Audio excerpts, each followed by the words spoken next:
So I already mentioned that the theme of my little reflection this afternoon is, where are we in the Passion? We have three choices. First of all, are we spectators or are we participants? And if we're participants, what kind of participant are we? Are we one of the good guys, and I'm using that generically, or are we one of the bad guys? This is kind of a beginning meditation, so if it strikes any of you, continue thinking about it. Because for most of us, we've been here before, right? On a Good Friday, we've gone through the service, but it really hasn't affected us or changed us very much. That's what a spectator is. You watch what's going on, but nothing really happens too much inside. You don't make any drastic decisions to change our lives. It's like going to watch a fire or a car accident. It's interesting, but it really doesn't change us. We watch for a while, we go on with life. That's just the way life goes, huh? Or are we participants? As you can readily understand, I'm encouraging that we would be a participant in the death of Jesus. But there's a choice of being one of the good guys who stood by Jesus throughout his life and through the trial and crucifixion. And I hate to say it, but most of those were women. The men, we don't get off very well with this whole story, because the women were the ones that were loyal to Jesus even through the suffering, death, so on. His mother and some of the other women that were with her that basically supported Jesus' ministry throughout his lifetime. Or are we one of the bad guys? Are we some of those that have joined in the crucifixion? You all know the story of Peter denying him, Judas betraying him, and depending upon which gospel you read, most of the apostles were gone when it came to the crucifixion. John's gospel always records that John stayed, and you can question about why he made himself out to be one of the good guys, but most of them left him. And they participated, but they participated by adding and participating in the crucifixion. Now, I'm proposing this afternoon for our meditation that we participate in the Passion, but we participate by being one of the bad guys. We have joined in the crucifixion of Jesus. How do we do that? Well, it's the way we treat other people. And this is so hard to understand, even for me. But go to Matthew 25. Whatever you do to the least of my brothers and sisters, you do to me. You know that. I'm pretty sure you've heard it many times.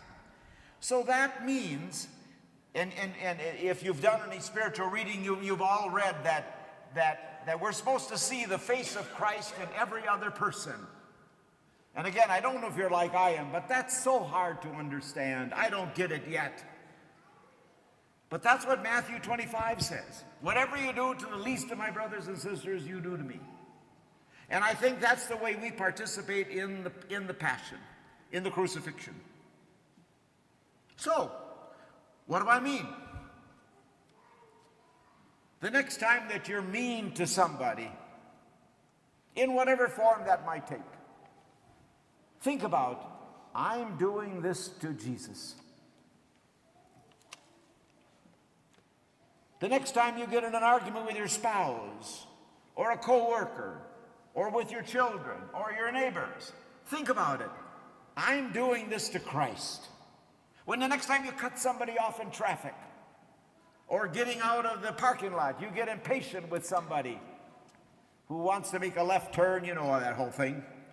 Think about, I'm doing this to Christ. I'm participating in the Passion. Because the passion is not something that happened a long time ago and we're merely spectators here. We participate in it every day. And that's the way we crucify Jesus, by the way we crucify one another. I've said this so often, that so many people say in our world that God is absent. Well, if that's true, that's because people like us who believe in God don't make God present. Because we think God is just up there, out there somewhere. But God lives in every person. Those that are around us, even those that irritate us, those we don't like, those we don't agree with, those who get our blood pressure up. That's the face of Christ. And when we treat them rudely or meanly, whatever the word is, we're doing it to the Lord. We're participants. And maybe by meditating on that, it'll change us. And that's why, again, this year, I'd like to end with this prose piece that maybe exemplifies that a little bit more.